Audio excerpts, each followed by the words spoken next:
aadaa fi turizimiin magaalaa Haramayaa akka godina Harargee baatti ittiin kabajamtu waan taateef sagantaa keenya kan haroo amma jalqabdee jirti akkuma beekamu sagantaa daawwannaa afaan Haaraatiin har'aan tana guyyaan turizimiidhaaf akka magaalaa Haramayaatti jalqabee jira sagantaa keenya wajjin hordofaa ittiin an akka sababeessa kaameeraa Booranaa Yusuf Umaree waliin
Ega akkuma beekamu guyyaan har'aa kanaa guyyaa ayyaana turizimii kan akka godina Harargee baatti magaalaa Haramayaa keessa kabajamu.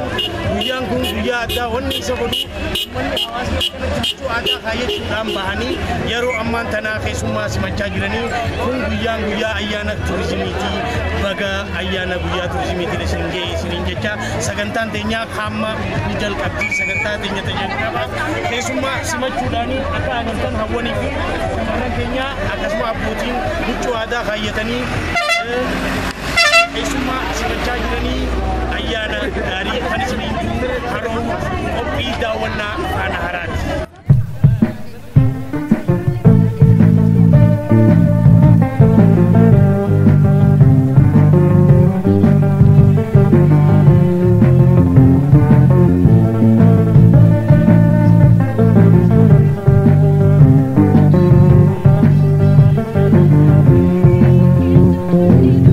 don't get much to do.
sabakenya jabeta jabeta jabeta adatenya waitu waitu gamcha jirutenya alesha koi nada sabakenya jabeta jabeta jabeta adatenya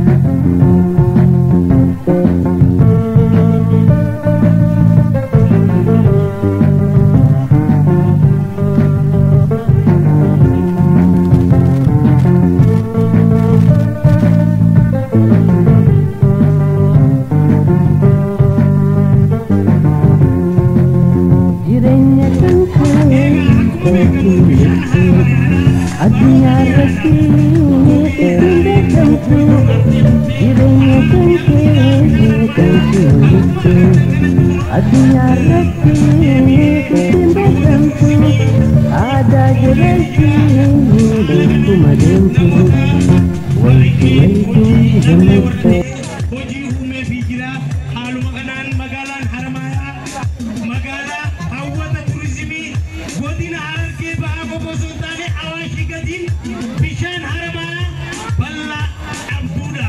Mee hasan ilbeedhaan tattata. Akkasuma magaalaa turizimii baha Oromiyaa jaatiyya urjii baha Oromiyaa gaara. Egaa akkuma agartan kanagaa dhugumatti gaa Awaashi gadisi akkuma Oromiyaatu jechuu ni dandeenya. Awaashi gadi immoo afuran qalloon Haramaayaa qaba. Waan kana ta'e isaan haadha uummatanii warri isaanii gamanaa kun immoo gamana deebisanii shaashaa qoruu ni danda'an.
Midani fi kalili atidi hanajaratu ana obi shahurke kote retiyan midani fi kalili atidi hanajaratu ana obi shahurke kote retiyan yana jiratu bade atiswa jiratu nek azabadiyuma kanitina tufatu Mama sagutuma irina wanga bukama na mama sagutuma irina wanga bukama kabadiya tisna mabaratu badiya nisbiyuma kabadiya tisna mahintu fati badiya nisbiyuma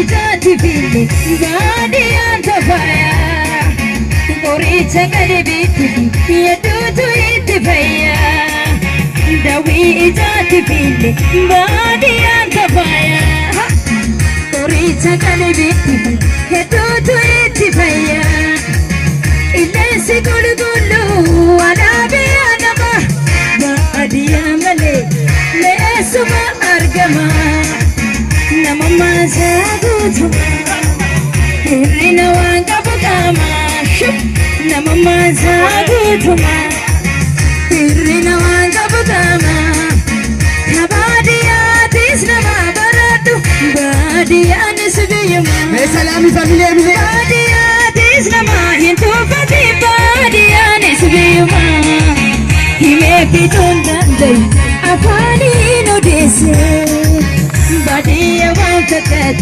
kesa tisi kese hime fidun dandai afani no dese badiya wankatat kesa tisi kese barada badiya da waje ka guftu egasidu bata bena wali kotu namama sagutuma irina wanga bukama namama sagutuma irina wanga bukama nabadiya tisnama baradu badiya nisbiyama nabadiya tisnama hindu fati badiya nisbiyama badiya nisbiyama badiya nisbiyama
Ya bondo mor mala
galatoomaadha hangana qofaa miti aadaan harargee bal'oodha akka cirrachaa kanatti hedduudha dandeenyee waliin geessuu dandeenyu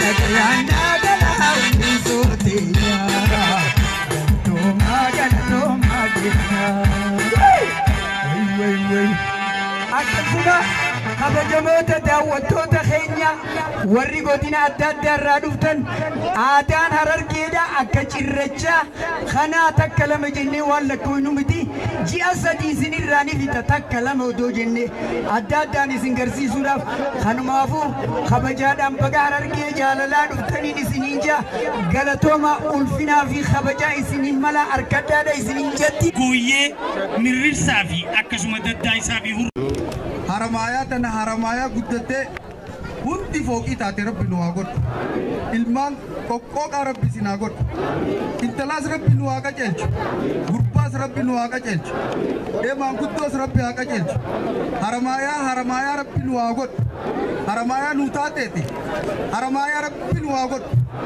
haratana talaaltanii gartan akka abbaan gadaa keenya jetti bishaan kana daawwatanii waan qufanitti akka bishaanii kana rabbi sin haa tolchu bishingaas boollaa guutu jabbileenis golaa guutu maallayninis sanduuqa haa guutu joolleenis dinqaa haa guutu barnoonni biyyaa haa guutu biaqi subhaana rabbikaa zed ammaa yasifuun salaamun mursaliin alhamdulillah.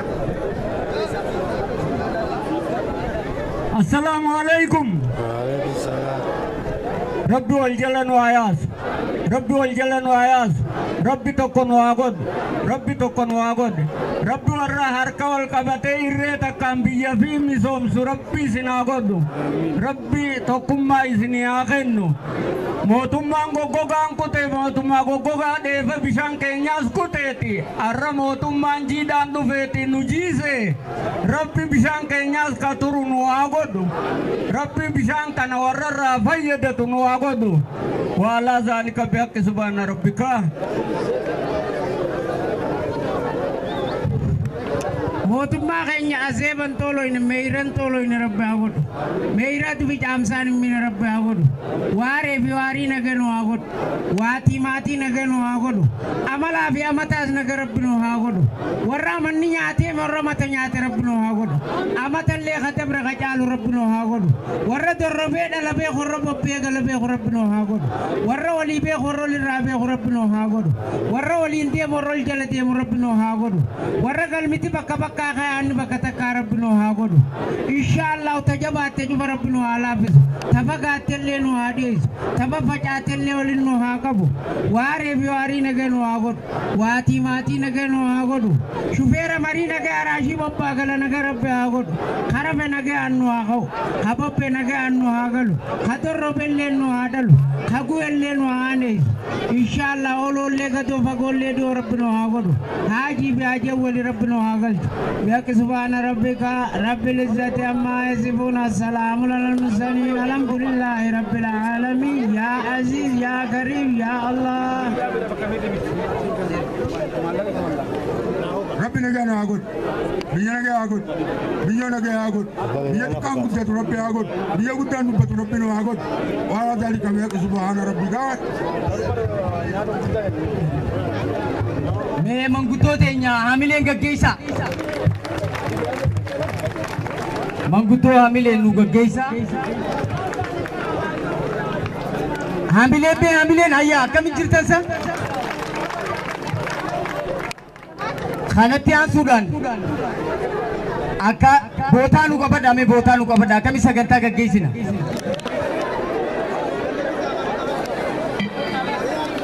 fi kabajamtoota jiraattoota magaalaa Haramaatii fi aanaa Haramaa baga guyyaa irraa kana geessan baga geessaniin isiniin jedha. Guyyaan irraa kuni guyyaa sablatti dhufee miti. Guyyaa dhiigaan dhufe kanaan dura sirnoota darban keessatti aadaa keenya akkana agarsiifachuu miti yaaluu yakka ture. Garuu yeroo ammaatti sirnicha rakkoolee garaagaraa uumaa ture fonqolchinee sirna nama hundaaf aadaa hundaaf walqixa ta'e waan ijaarreef guyyaa irraa kana geenye guyyaa irraa kana immoo haroo Haramaa irratti ayyaanni kun kabajamuunsa haroon teenyatu waggaa 18 fi ji'a 8 dura bakki tun googduu fi bakka tolachiisan turte garuu rabbii fi galanni muummicha ministeeraa keenya Dr. Abiy Ahmed fi paartii badhaadhinaatii siraagaluu badhaadhina ennaan guyyaan kantiibaa ta'e guyyaa 13ffaa haroon tunis dhufte jechuudha. bara badhaadhinaatti wanni dhufne jirtu jechuudha. Abbaan qajeelaan tiruun dhumtee oni biqiltii waan taateef tokko taanee aadaa teenyaa fi nageenya naannoo keenyaa sirnaan qabannee mirkaneeffannee hojjechuu qabnaan asumaan dhaammachuu barbaada. Kabajamoo bulchaa bulchiinsa godina Harargee Bahaa fi miseensa koree jiddu galeessa paartii badhaadhinaa Aadde Miskii Mahammad akka gamanaa simattan kabajaan sin gaafadha.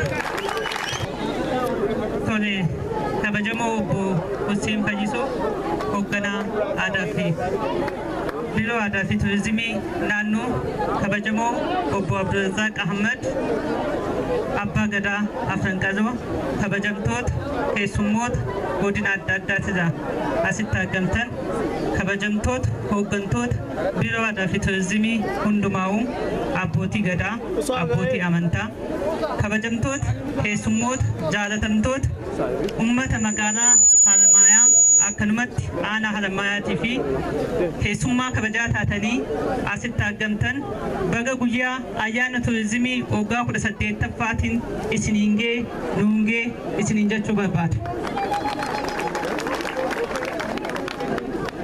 Inni guddaan ummanni magaalaa Haramayaa naannoo Haramayaa duraanuu faanti teessan jiituudha.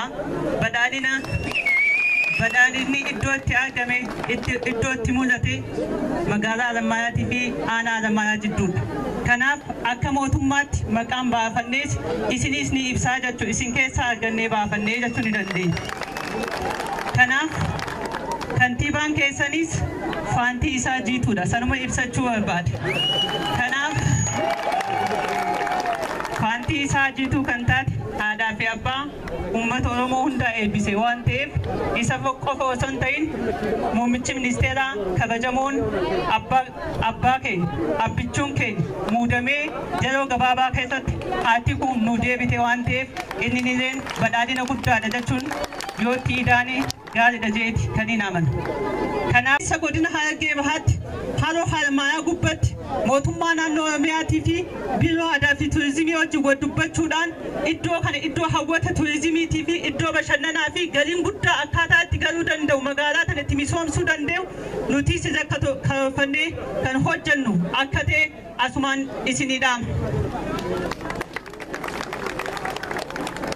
Inni itti aansuudhaan keessaafuu aadaan dhokotte kan badde iddoon turizimii qabeenya uumamaa namtolchee nuti qabnu kan ammaan dura addunyaatti beeksisuu dadhabne Afrikaatti beeksisuu dadhabne biyya keenya beeksisuu dadhabne haa ta'u malee jijjiirama kana keessatti iddoo hawwata turizimii gurguddaa akka godina Harargee Bahaatti kan qabnu kan qoratamee addaan ba'e akka qabnu yeroo gabaabaa keessatti kan addaan baafannee akka keenya jiru hedduu akka ta'e qaamni as jiru kun akka hubatuun barbaada.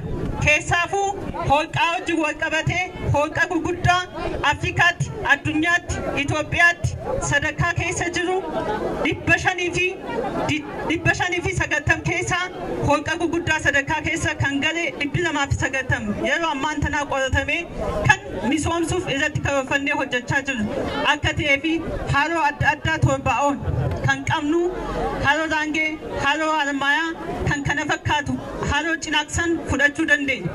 Kanaaf bosona gurguddaa torbaa'oon kan bosona bineensi bosonaa adda addaa keessatti argamu leenca, arba, jeedaloo, shimbirroo gosa adda addaa kan Afrikaa keessatti hin argamne godina keenya keessatti argamtu akka jiruu fi qabeenya kana kunuunsuu fi qabuu akka qabnu asumaan isinii dhaamaa keessaafu Harargeen kan beekamtuun haroo Haramaayaa takkaffaa irratti yoo fudhanne Ababaa Bireenii qabna fardeen Qunduddoo Taanzaaniyaa bichaa jira shanyiin asitti argamti.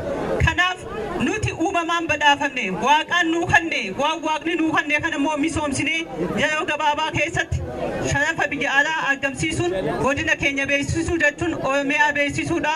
Cinnee haa hojjennu kan isiniin jedhu isinii dabarsaa itti aansuudhaan qabeenya kana immoo kan tursiisuu fi dhaloota dhufuuf dabarsuu kan dandeenyu nu hundi ga'ee keenya yoo baane qofa nu hundi ga'ee keenya baane yoo hojjennee misoomsinee eenye qofa waan ta'eef qaamni hawaasaas jirtan keessaafuu dargaggoon shamarran dhaloonni ammaan tana lafaa ka'u qabeenya turizimiif ta'u haa eegnu haa kunuunsinu xiyyeeffannaatti kenninee haa hojjennu nutis yeroo gabaabaa keessatti haroo Haramaayaa kan saatti piraanii torbee kana keessa eegalee iddoo kana ni misoomsina kan jedhu waada garaa ulfaadhaa galatoomaa naajiraadhaa jaalalaa fi kabajaa guddaan isinii qaba. Kanatti aansuudhaan obbo Hussein Fayyisoo as ba'ee haasawa gabaabaa fi akka nu godhuun affeeraan naasimadha. Bulchaa bulchiinsa godina Harargee Bahaa kabajamoo obbo Abdii Alii hoogganaa paartii godina Harargee Bahaa kabajamoo obbo Ayyaaloo taanaa bulchaa godina Harargee Bahaa kabajamoo kantiibaa magaalaa Haramaayaa obbo Mul'ataa dargaggeessa jechuudha kabajamtoota uummata bal'aa kabajamoo nama jaalatamaa ulfaataa abbaa gadaa keenya abbaa gadaa keessan abbaa gadaa Abdurrazzaaq Yaasan kabajamtoota uummata aanaa fi hooggansa sadarkaa godinaa aadaa fi turizimii godinaalee 21 fi magaalaa 19 irraa asitti argamtan kabajamtoota warra turizimii industirii irratti hojjettan jila kana wajjin jirtan kabajamtoota miidiyaan hundi isaaniitii har'a dhimma turizimii kana beeksisuuf asitti argamtan baga guyyaa har'aa ayyaana turizimii akka addunyaatti 43ffaa akka biyyaatti 35ffaa akka Oromiyaatti 18ffaa godina Harargee Bahaa irratti kabajuun baga isiniin ga'e baga wajjin nuun ga'e isiniin jechuu barbaada. Ayyaanni bara kanaa yaadama haaraa guddina turizimiitiif jedhuun kabajama. Ayyaanni kun ayyaana guddaa fi isa olaanaa akka Oromiyaatti asitti yoo kabajnu godina Harargee Bahaa godina baha Itoophiyaa keessaa yookiin baha Oromiyaa keessaa jiddugala naannolee 4 hedduutti argamtudha. Godina jiddugala daldalaati, godina jiddugala siyaasaati, godina jiddugala misoomaati, godina jaalalaati, godina tokkummaati, godina jaalalli keessaa itti burquru. Kanaaf godina kanatti yoo kabajnu yaada kan hunda isaatu keessa fudhannee ilaallee ayyaana turizimii kana godina kana irratti keessattuu bishaan waggaa 18 ol asii bade haroo Haramaayaa amma asitti agarru isa guddaa haroon kun waggaa 4 dabran dirree kun gogaadha lafa qonnaa ture haa ta'u seenaa sun jijjiiramee akkuma jaalonni dura dubbatan bishaan kun wayyaaniin galee jennaan innis waggaa 8 tureet waggaa 9ffaa irratti gogee wajjin bade jechuudha. Xumura isaa irratti wayyaanis fudhatee bade jechuudha. Wayyaaniin akkuma isiin miila isii buqqifatteen akkuma muummeen ministeeraa keenya ummanni Oromoodhaan qabsoodhaan argate ummanni Itoophiyaa qabsoodhaan argate akkuma gamoo masaraa biyyoolessaa seenaniin 4 kiiloo galaniin rooba bara san roobeen Haramaan isa jalqabaa rooba jalqabaa saniin kan roobni waggaa 18 guutuu roobee guutuu dadhabe rooba xiqqaa bara san roobeen haroo kullachiyyuu guutuu danda'e jechuudha. Kunis adda isa godhe. Kanaaf mootummaan badhaadhinaa jiidha qabatee dhufe jiira qabatu qofa dontan mallattoo godina Harargee baha ummata Harargee kan ta'e baha Oromiyaa Itoophiyaa kan ta'e mallattoon inni guddaan biyyi kun itti waamamu keessaa isa tokko bishaan Harammayaati jechuudha. Mallattoo keessan san kan addunyaa irratti isin beeksisantu Rabbi isinii dhaga'ee qabsoo keessan isinii dhaga'ee dhiiga ilmaan keessanii jigsisan isinii dhaga'ee bishaan kanaan isinii kafala jedhee Rabbi isa takka jedhee isinii kafale. Ummanni kun ummata jazaa qabu. Jazaa kana waan asbatti isinii kafaleera jechuudha. Waan dagatamuuti waan Rabbi godhuu danda'u argitanii jirtan. Waggaa 18 kadhattanii dhabdan. Boottanii dhabdan. Aadaa waggaa 18 kan isin kadhattan sirna nama nyaataa san narraa balleessi bishaan kee naa deebisi jettanii kadhattan. Ilmaan saniif gatii isinii kafale Rabbi jechuudha. Bishaan Harammaa saniif isinii deebise. Kanaaf kun isa adda godha jechuudha. Gama biraatiin bishaan kun bishaan guddaa turizimiidhaaf ta'uu danda'u, madda galii ta'uu danda'u, akkasumas biyya kana sadarkaa adda addaatti ol kaasuu itti danda'u bishaan Harammayaa jiddu galaaf isa guddaadha jechuudha. Kanaaf bishaan kanarratti har'a yoo kabaynu akka carraa ta'ee godina kana waggaa 3 waggaa 4 bulchee jira. Yeroo bulchuuf dhufu san akkuma agartan amma guuteera sirriitti jechuudha. Fateen jechuudha. Haa ta'u garuu naannoo kanatti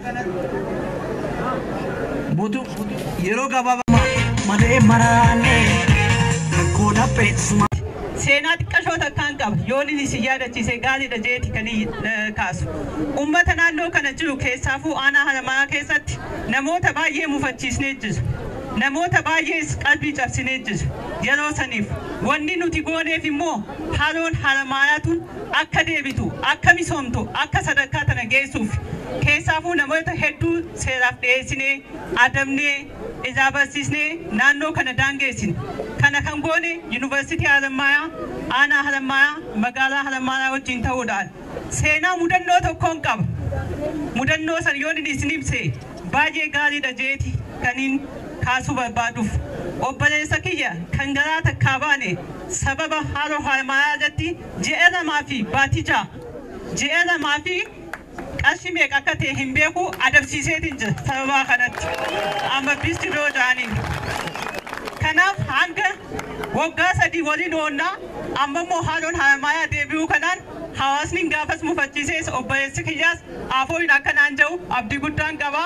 Isinillee itti na adhaama. Wanni qabsooyinuuf kanaaf waan ta'eef keessaafuu wajjatu hojii gabbisaa.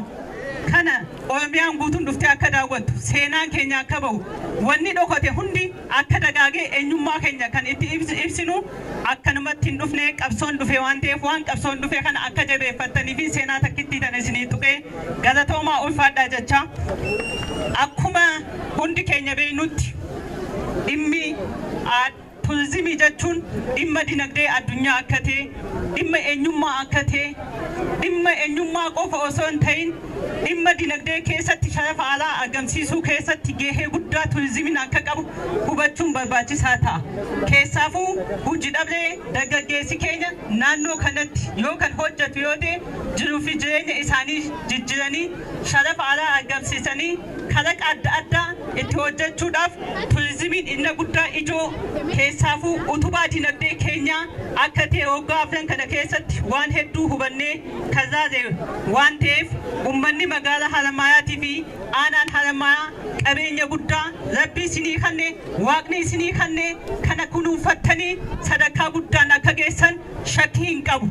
Haroon Haramayaa akkuma seenaa qabdutti haroon waggaa 18 fi ji'a 8 guutuu goggogde akkaataa deebitu akka misoomtu akka bishaan isaa gabbatu kan godhe hawaasa naannoo kanaati. Keessaafuu Haramayaa Yuunivarsiitiin qooda guddaa qaba. Kanaafis galata guddaa Haramayaa Yuunivarsiitii fi hawaasa naannoo kanaatii fi bulchiinsa magaalaa Haramayaatii fi magaalaa Haramayaatiif ibsuu barbaada. Isa deebi'aatii qaama kana naa galatoomfadha.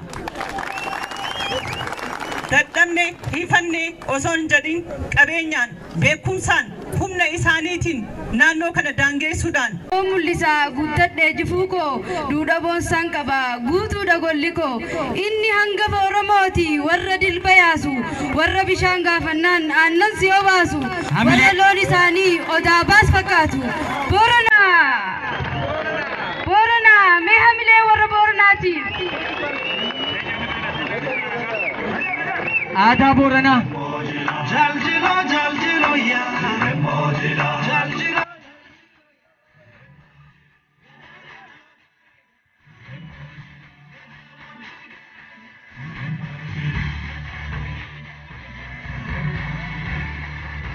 Hamile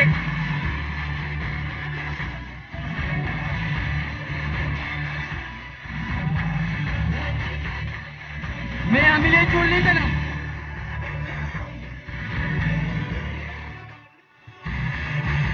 तुम आदा बोरना तुम्हें जो लेते संतना अक्का तुम्हें गल्ला लामे मैं हमिले में अक्का नलाल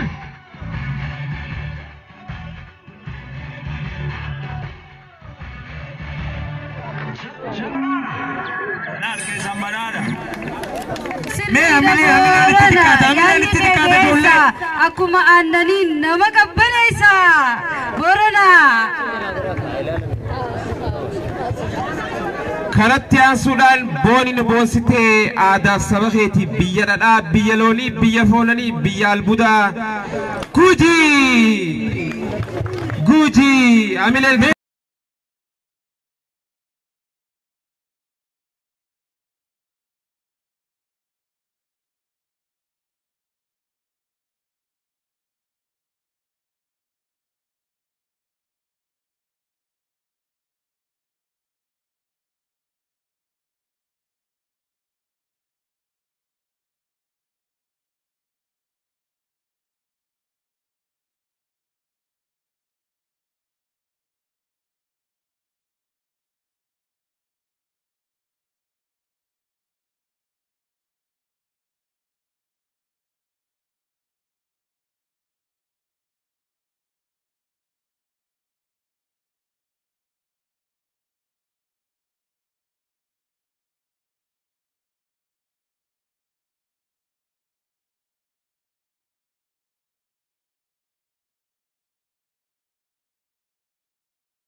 Bilen akkasiga ijoolleewwan qaqqaaliin ijoolleen warra warqii fi albuuda warra qulqulluu fi warra sirna gadaa kana fakkaatanii hamileen nurraatti xiqqaata.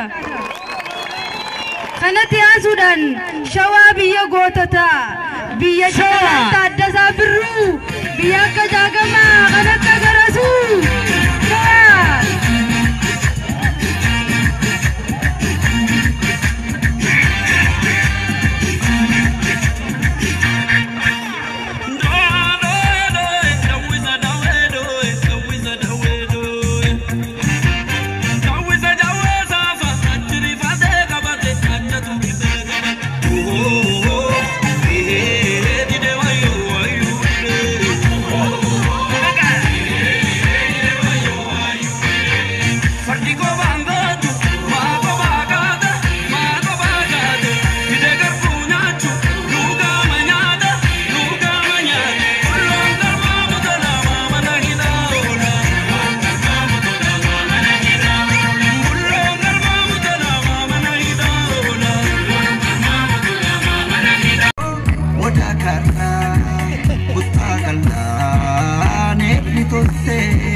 Sutalote Sadeti marsa Kadashana Fukamae Baretu mancha Tote koja tukumae Bakota jesa Abange Rabbata facha Gobala nesa Ukula nayo malacha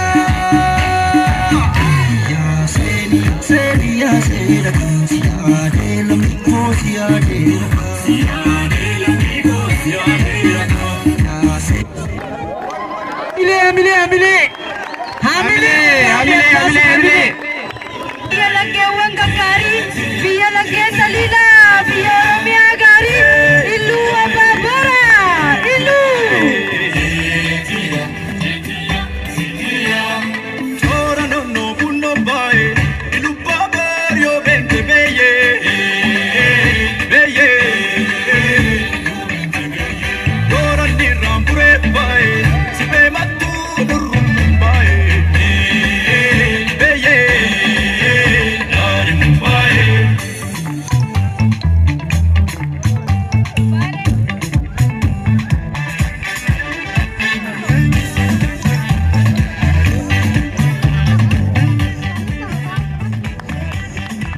Ijoolleen badda walaa buuti lafti isheelleen dhiyoo baale.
Hamilee titikaat. Warri abeesi baanu jechaa jira. Kanatti aasuudhaan karrayyuu boonaa koo booni na boonsitee aadaaf duura keetiif baga karoorsitee biyya qabsoo biyya gammachuu biyya aannanii biyya foonii biyya qeerroon adda addaa keessaa margee karrayyuu biyya kikiyyaa baraadha karrayyuu.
Biya Baichiti Haji Adam Sado Asari Kasama Kanumbe Lebara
kanaaf ijoollee tanaaf haamileen ganaaf ta'e aadaan aadaa Oromoon hangamte qaballoodha ganaaf ta'e haamilee hannaaf ka irraan gadi ilaalee nama sirbuun dhabee koottuutii naa sirbii kamisee walloo walloo